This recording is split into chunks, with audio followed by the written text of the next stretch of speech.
नमो तस्य भगवतो अरहतो सम्मा सम्बुद्धस्य। नमो तस्य भगवतो अरहतो सम्मा सम्बुद्धस्य। नमो तस्य भगवतो अरहतो सम्मा सम्बुद्धस्य। सर्वांना सस्नेहदेवी नमोध्याय। परवाच ज्येष्ठ पौर्णिमा झालेली आहे। या ज्येष्ठ पौर्णिमेच्या आपल्या सर्वांना सर्वांना खूप साऱ्या शुभेच्छा। व्हिडिओ सुरू करण्यापूर्वी आपल्याला सांगू इच्छितो, थोडा माझ्या डोळ्याचा प्रॉब्लेम असल्यामुळे हा चष्मा मी घातलेला आहे। पण एनिवे, आजचा विषय आहे की आज आपण वैशेष्य छंद, हे विनयपिटकातील वैशेष्य छंद आहे, त्या वैशेष्य छंदातील दोन गोष्टी आपण अभ्यासणार आहोत। आणि भगवंतांनी अशा प्रकारे भोजनानंतर जे विनय लागू केले, काही बदलले किंवा काय ॲड केले, त्यावरती आपण आज चर्चा करणार आहोत। पहिला प्रसंग आहे की वैशेष्य छंदातील तीळ आणि मध, म्हणजे तीळ, गुळ आणि मध याच्यावरती तो प्रसंग आहे। एकदा एक श्रद्धाळू उपासकाच्या घरी नवीन तीळ आणि मध आले। त्यावेळची परिस्थिती अशी होती की प्रत्येक जो उपासक होता त्यांना असं वाटत होतं की भगवान बुद्धांना माझ्याकडून काहीतरी ज्ञान दिलं गेलं पाहिजे, किंवा भगवान बुद्ध माझ्या घरी येऊन माझ्या घरी भोजन करण्याचा आस्वाद घेतला पाहिजे। भगवान बुद्ध त्यांचा संघ आमच्या घरी यावा, आम्ही त्यांना भोजनदान देऊ, त्यांची सेवा करू, अशा प्रकारची श्रद्धा त्यावेळेच्या उपासकांमध्ये होती। अशाच प्रकारचा हा उपासक जेव्हा त्याच्या घरी नवीन तीळ आणि मध आलं, तेव्हा त्याला असं वाटलं की का नाही मी हे माझ्याकडचे जे नवीन जे तीळ आलेले आहेत, मध आहे, ते मी भगवान बुद्धांना अर्पण करू, त्यांना ते देऊ। त्यासाठी तो ज्या ठिकाणी भगवान बसले होते, म्हणजे जिथे होते त्या ठिकाणी ते गेले आणि त्यांना विचारपूस केली। आता पहा, याच्यामध्ये जो महत्त्वाची गोष्ट आहे, कोणीही कोणाकडे गेले, म्हणजे जो उपासक भगवानाकडे जातो तो सरळ डायरेक्टली असं म्हणत नाही की तुम्ही माझ्याकडे आज घरी जेवायला या। तो प्रथम विचारपूस करतो, कशी तुमची ख्यालकुशली कशी आहे, कसं काय नाही, हे बेसिक आहे। आजकालच्या आपण उपासकांना पाहतो, जे गृहस्थ आहेत त्यांना विनयाबद्दल काय माहित नाही, त्यांना काहीच माहित नाही। ते श्रद्धावान असले नसेल काय फरक पडत नाही, त्यांना त्यांच्या घरचा कार्यक्रम असेल तर एखाद्या भंतेजींना ते फोन करतात आणि त्यांनी ख्याली कुशल न विचारतात, त्यांना सरळ विचारतात, उद्या आमच्याकडे कार्यक्रम आहे, तुम्हाला यायला जमेल का? हेच गोष्ट इतर ठिकाणी पण पाहायला भेटते की जेव्हा एखादा बौद्धाचार्य किंवा बौद्धाचार्य असतात, तेव्हा एखाद्या घरी कार्यक्रम असेल तर तो सरळ त्यांना फोन विचार करतो आणि त्यांना विचारतो, त्यांनी ख्याली कुशल न विचारता सरळ विचारतो, उद्या आमच्या घरी कार्यक्रम आहे, तुम्ही यायला जमेल का? पण हे असं नाही होतं। त्या ठिकाणी प्रत्येका ठिकाणी विनय असला पाहिजे। आणि त्यांनी त्या उपासकाने भगवंतांना विचारलं, त्यांनी ख्याली कुशल विचारली आणि एका बाजूला जाऊन बसला, तेव्हा त्यांनी भगवंतांना सांगितलं, त्यांना विनंती केली की उद्या आमच्या घरी तुम्ही भोजनाला या। भगवंतांनी मौन राहून संमती दिली। भगवंतांची परवानगी पाहून तो उपासक घरी गेला।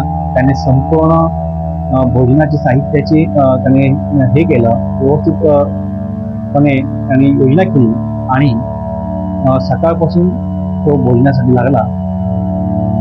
जेव्हा भोजन तयार झालं तेव्हा त्यांनी भगवंतांना आणि त्यांच्या संघाला भोजनासाठी आमंत्रित केलं। बोलले की भगवंत, भोजन तयार आहे, पण चला। भगवान आपलं पात्रशीवर घेऊन आणि त्या संघासोबत त्याच्या घरी गेले। आता इथे या गोष्टीमध्ये एक गोष्ट अजून दिसते की बऱ्याच ठिकाणी आपण पाहतो की आजच्या बऱ्याच ठिकाणी आपण पाहतो की एखादा संघ, आता समजा श्रामणेर, आता काही दिवसांमध्ये श्रामणेर संघ होतील, म्हणजे श्रामणेर बऱ्याच ठिकाणी होणार आहेत, त्यांची विधी होणार आहे। तर अशा वेळी जो श्रामणेर संघ भोजनासाठी जातो तेव्हा त्यांच्या जे गृहस्थ आहे, उपासक आहेत, ते जेव्हा एंटर करतात श्रामणेर, तेव्हा त्यांचे पाय धुतात आहेत आणि नंतर त्यांना पुढे आपले प्रवेश करतात। बऱ्याच ठिकाणी जे नॉन बुद्धिस्ट आहेत किंवा जे त्यांना माहीतच नाहीये हे असं का करतात, ते टीका करण्याच्या उद्देशाने म्हणतात की बौद्ध धर्मामध्ये पण ही काय अंधश्रद्धा आहे, गुरूंचे पाय काय धुवायचे, का म्हणून धुवायचे आम्ही, तर तसं नाही. ही एक श्रद्धा आहे. या श्रद्धेच्या अनुसाराने तो उपासक तो चिवरधारी भिक्खूंना पाय धुतो, त्यांना आत्म एंटर करतो. त्याच्यामुळे तुम्ही पाहत असाल की जेव्हा ते संघ येत असतो किंवा एखादे भंते जे आपल्याकडे येत असतील तेव्हा आजूबाजूचे जे पुरुष महिला मंडळ असतो तो त्यांच्या पायाजवळ फुलांची उधळण करत असतो. ते भिक्खू त्या फुलावर यावं यासाठी ते लोक उधळण करत असतात. ह्याचा आणि अंधश्रद्धेचा काही एक संबंध नाही. ही एक श्रद्धा आहे, ती एक परंपरा असं म्हणूया की जी भगवान बुद्धांच्या काळापासून सुरू आहे असंही आपण म्हणू शकतो. त्यासाठी मला माहितीप्रमाणे मला अशी माहिती भेटली की एकदा भगवान बुद्ध त्या नगरीमध्ये जात असताना पाऊस झाला होता आणि पाऊस झाल्यानंतर तो परिसर चिखलमय झाला होता. अशा वेळी एक फुलांचा व्यापारी करणारा व्यापारी त्या रस्त्यावर जात असताना म्हणजे फुलांची गाड्या घेऊन जात होता तेव्हा त्याला दिसून आलं की त्याला माहिती पडलं की भगवान बुद्ध ह्या रस्त्यावरून येणार आहेत आणि ते या गावी जाणार आहेत. त्याला वाटलं की ह्या ठिकाणी हा जो चिखल आहे या चिखलामधून भगवान बुद्धांनी जाऊ नये म्हणून त्याने आपला जो फुलांनी भरलेला गाडी होती म्हणजे बैलगाडी होती ती संपूर्ण त्याने त्या रस्त्यावरती माखली आणि भगवंतांनी त्या फुलांवरून चालत पुढे जाऊन आपल्याही गेलेली आहे. तर ही परंपरा त्यावेळेपासून झालेली आहे. ही ऍक्च्युली अजून मला संदर्भ भेटला नाही पण हे मी ऐकलं आहे आणि ही योग्यच असेल कारण त्यावेळेचे उपासक हे भगवंतावरती खूप श्रद्धा ठेवत होते. तर अशा प्रकारचं ही जी आहे थोडीफार गोष्ट आहे जी महत्वाची होती सांगणं गरजेचं होतं की भंते येतात तेव्हा आम्ही फुलांची उधळण करतो, त्यांचे पाय धुवून आतमध्ये प्रवेश करतो. ही आमची एक श्रद्धा आहे. त्यासाठी आम्ही कुठलीही अंधश्रद्धा ठेवत नाही. तर अशा प्रकारे या उपासकाने संपूर्ण बुद्धांचे आणि संपूर्ण संघाचे पाय धुवून त्यांना प्रवेश केला, त्यांना भोजन वाढलं.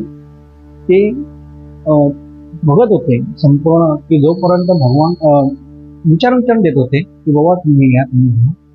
आणि ज्यावेळी भगवंतांचं भोजन झालं त्यांनी पात्रातून हात बाहेर काढला त्यावेळी त्या उपासकाने भगवंतांचे हात धुतले, त्यांचे हात पुसले आणि ते एका बाजूला बसले. त्यानंतर संपूर्ण कुटुंब हे श्रद्धावान होतं, ते उपासक श्रद्धावान होता. त्या श्रद्धावान उपासक आणि कुटुंबाला भगवान बुद्धांनी आशीर्वाद दिला आणि ते आपल्या विहारात निघून गेले. विहारात निघून गेल्यानंतर त्या उपासकाला अचानकपणे आठवलं, अरे ज्या कारणासाठी मी भगवंतांना इथे पाचारण केलं होतं ते तीळ आणि मध देण्यासाठी ते तर मी दिलंच नाही, मग आता काय करायचं. तो खूप लाजून गेला किंवा लाज वाटली म्हणून त्याला स्वतःच खूप राग यायला लागला, पश्चाताप झाला आणि तो तसाच ते संपूर्ण तीळ आणि मध मडक्यामध्ये भरून त्या ठिकाणी गेला. ह्या भगवंत तिथे गेले आणि त्यांच्या बाजूला बसून बसले आणि भगवंतांना सांगितलं की मी तुम्हाला ज्या कारणासाठी बोलवलं होतं ते कारण पूर्ण झालंच नाहीये. मला भिक्खू संघाला म्हणजे तुम्हा संपूर्ण संघाला तीळ आणि मध द्यायचं होतं पण भोजन दान झाल्यानंतर आता कसं देणार ह्या द्विधा मनस्थितीमध्ये मी. त्यावेळच्या उपासकांनाही माहित होतं की एकदा जेवण झाल्यानंतर भगवान किंवा त्यांचा संघ हे जेवत नसेल, विकाल भोजन त्याला म्हणत होते. मग ते त्या वेळच्या संघाला माहिती म्हणजे उपासकांना ते माहिती होतं सगळं. तर अशा परिस्थितीमध्ये कसं काय करायचं ह्या द्विधा मनस्थितीत उभा असताना त्याने भगवंतांची विनंती केली की भगवान आम्ही काय करावं आता. त्या उपासकाची श्रद्धा पाहून आणि भगवंतांनी ते उपासक श्रद्धा पाहिली आणि त्यावेळी असंही असायचं की म्हणजे जो संघ आहे जो भोजनाला जात असेल तो असा विचार करत असेल जर मी भगवंतापेक्षा जरा जास्त खाल्लं तर आणि त्याच्यामुळे मला जास्त बसावं लागलं तर माझ्यामुळे भगवंतही बसणार. ह्या संकोचामुळे तो संघ त्या संघातले भिक्षू हे कमी जेवायचे.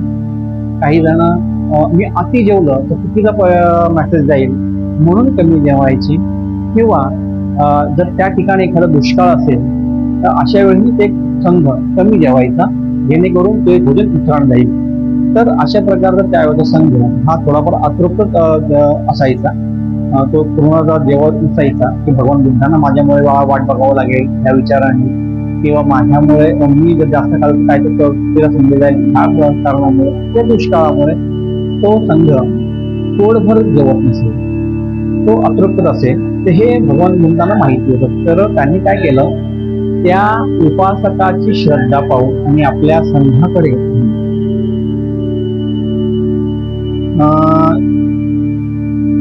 त्यांनी भगवंतांनी परवानगी दिली.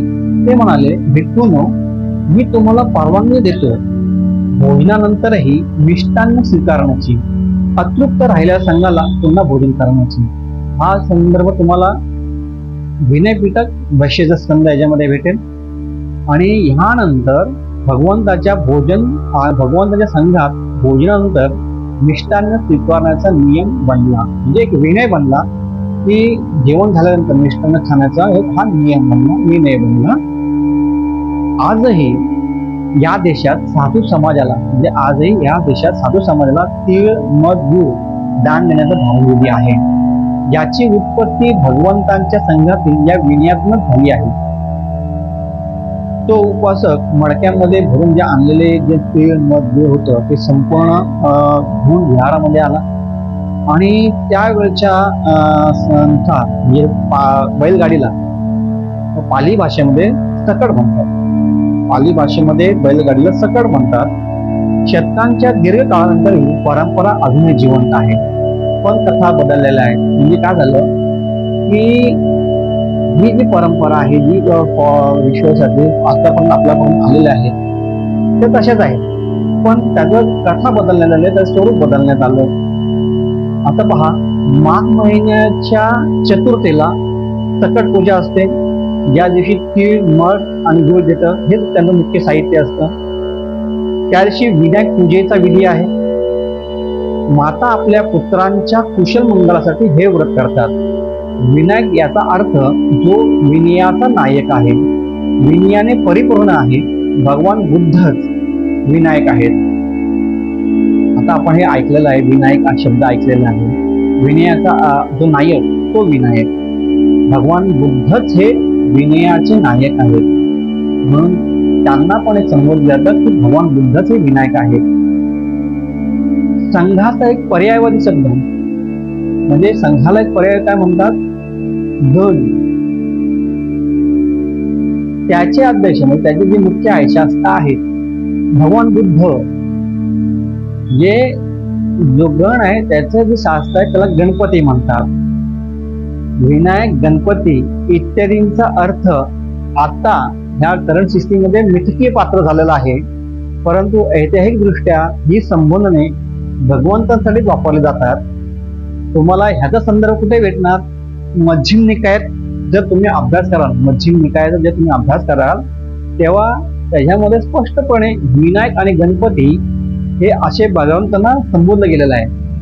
म्हणजे जो विनयाचा नायक तो विनायक, गणाचा जो नायक आहे तो गणपती. अशा प्रकारचे मध्यम निकायामध्ये तुम्हाला माहिती भेटेल.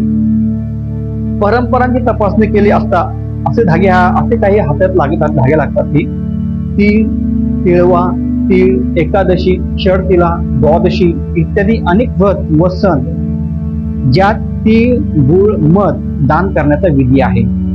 आता मिथकीय कथानकाने जी काही प्रसारात असतील, परंतु या परंपरांचे ऐतिहासिक धागे थेट भगवान बुद्ध आणि त्यांच्या काळाशी जोडलेले आहेत. म्हणजे हे संपूर्ण जे आताची जो रिच्युअल्स सुरू झालेले आहेत त्यांची कुठे ना कुठे तरी सुरुवात ही भगवान बुद्धांच्या काळापासून झालेली आहे, त्यांच्या सुरुवातपासून झालेली आहे. तर अशा प्रकारचं हे पहिला संदर्भ आपल्याला भगवान बुद्धांच्या म्हणजे विनय पिटकाच्या वैशिष्ट्य स्कंदामध्ये भेटतो. त्याच्यामध्ये विनय कुठला निर्माण झाला, तर भगवंतांच्या संघात भोजनानंतर मिष्टान्न स्वीकारण्याचा नियम बनला. म्हणजे हे तीळ जो जे उपासकांचे आणलं होतं त्याच्यानुसार तो विनय बनला. आता दुसरा वैशिष्ट्य स्कंदामध्ये दुसरा प्रसंग पाहू. त्यावेळी भगवान 1250 विशाल संघासह वाराणसीत विहार करत होते ते संघास अंधक इंदाकडे चातुर्मास करत होते.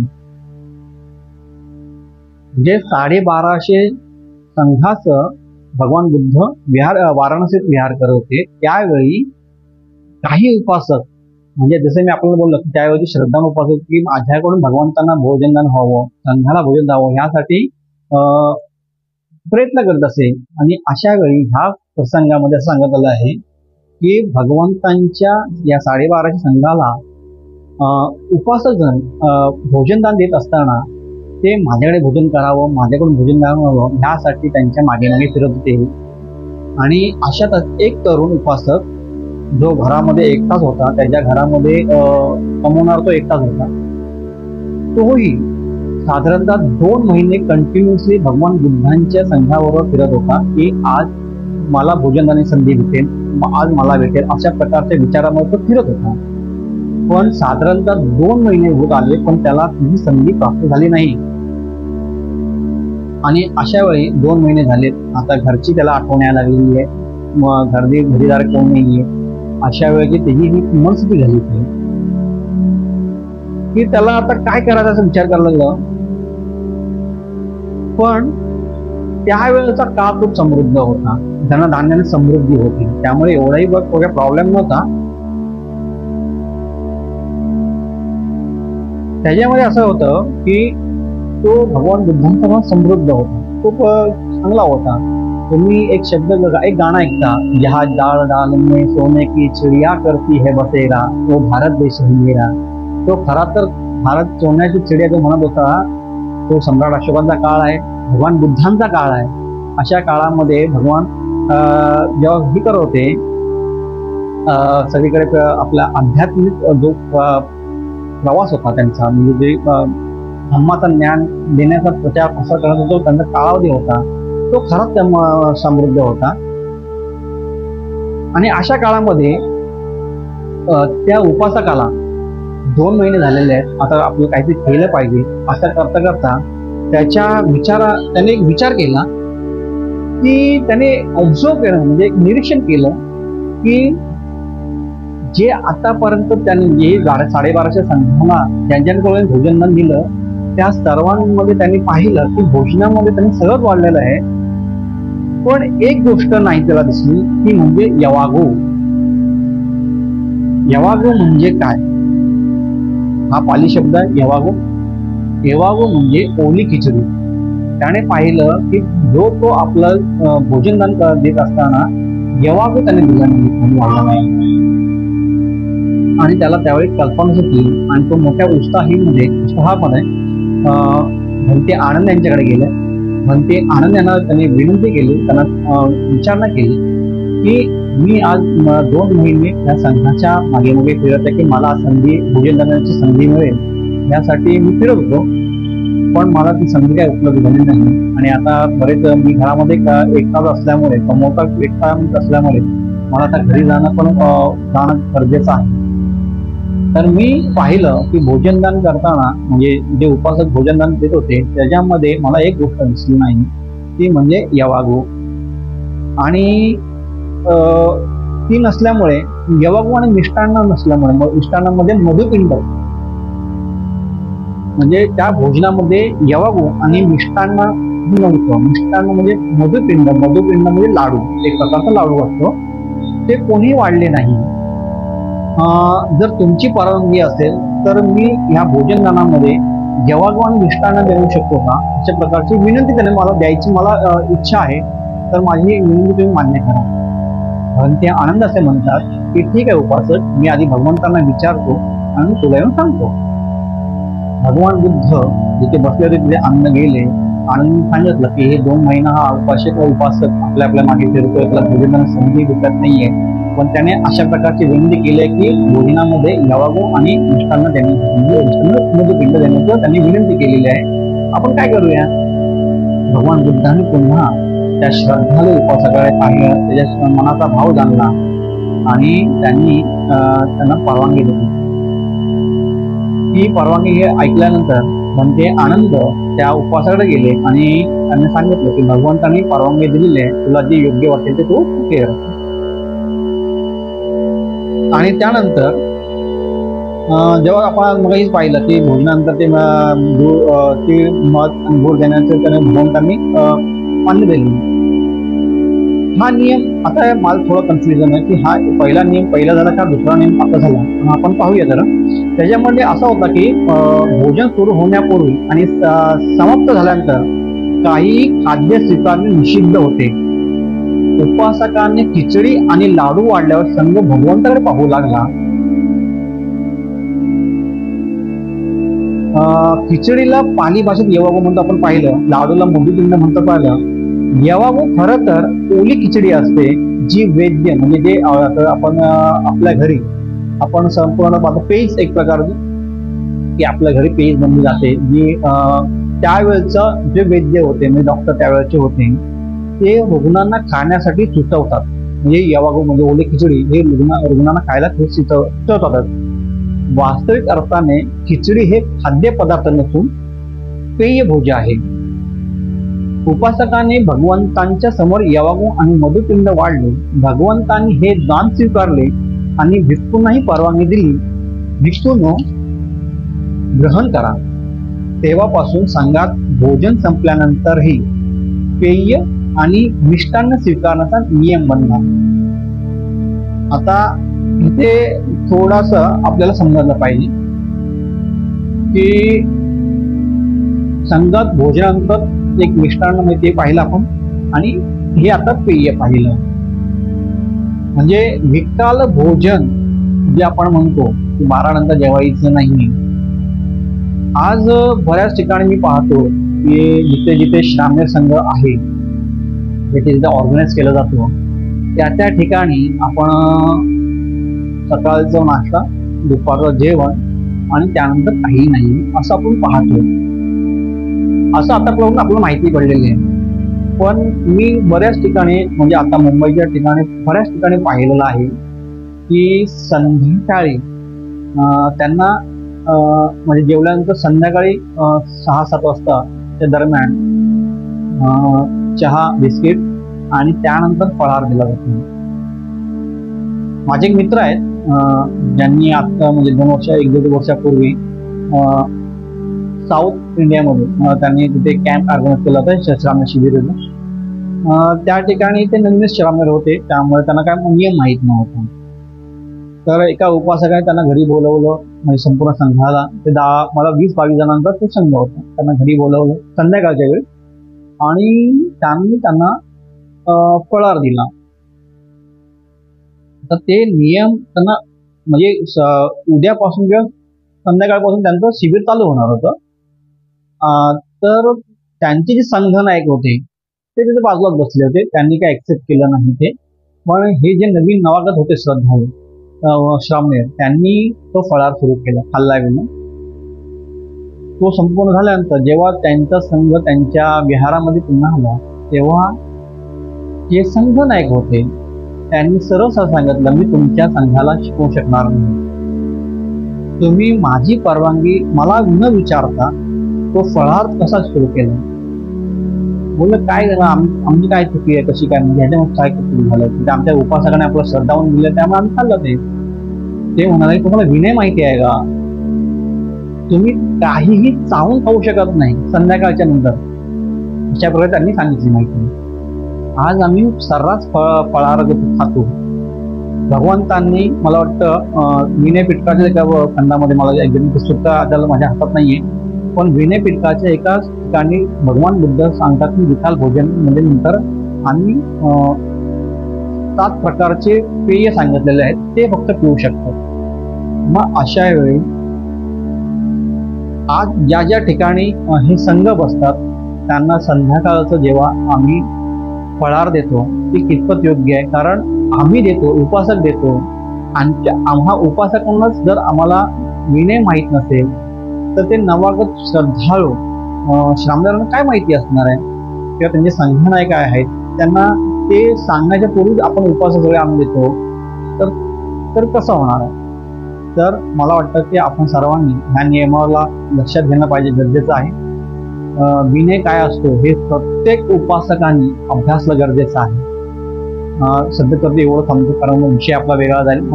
तर ह्या विषयावरती येऊ आपण की मिष्टान्न यवागू म्हणजे संपल्यानंतरही पेय आणि मिष्टान्न स्वीकारण नियम बनवणं, अशा प्रकारचं आपण 2 वैश्य संदर्भ पाहिले. ह्या पुढे जाऊन भगवंतांनी सांगितलं की त्या दिवशी त्यांनी त्याच विषयावरती आपलं प्रवचन दिलं. भगवंत म्हणाले की खिचडीच्या महात्म्यावर त्यांनी आपले प्रवचन दिले आणि खिचडीचे 10 महात्मे सांगितले, म्हणजे खिचडीचे 10 गुण सांगितले. पहिला गुण आहे खिचडी देणारा आयुष्याचा दाता असतो, खिचडी देणारा वर्णरूप दाता असतो, खिचडी देणारा सुखाचा दाता असतो, खिचडी देणारा बळाचा दाता असतो, खिचडी देणारा प्रतिभेचा दाता असतो. त्याने दिलेल्या खिचडीचे भूक शांत होते, त्याने दिलेल्या खिचडीने तहान शांत होते, त्याने दिलेल्या खिचडीमुळे वात अनुकूल होतो, खिचडी पोट साफ करते आणि खिचडी न पचलेले अन्न पचवते. अशा प्रकारे खिचडीचे 10 गुण भगवंतांनी सांगितलेलं आहे. खिचडीचे हे 10 गुण आहेत. जो संयम श्रद्धाळू दुसऱ्याचे दिलेले भोजन करणाऱ्या वेळेवर सत्कारपूर्वक यवागूचे दान करतो, त्याला हे पुढील 10 फळ मिळतात. असे भगवंत म्हणतात की जो संयमी श्रद्धाळू दुसऱ्यांचे दिलेले भोजन करणाऱ्यांना वेळेवर सत्कारपूर्वक यवागूचे दान करतो. म्हणजे समजलं का तुम्हाला की ज्यांनी दुसरे भोजन दान करत होते त्याच्यामध्ये यवागूचं ह्या उपासकाने दान घेतला आणि त्याने त्याला हे दिलं, यवागूचे दान दिले.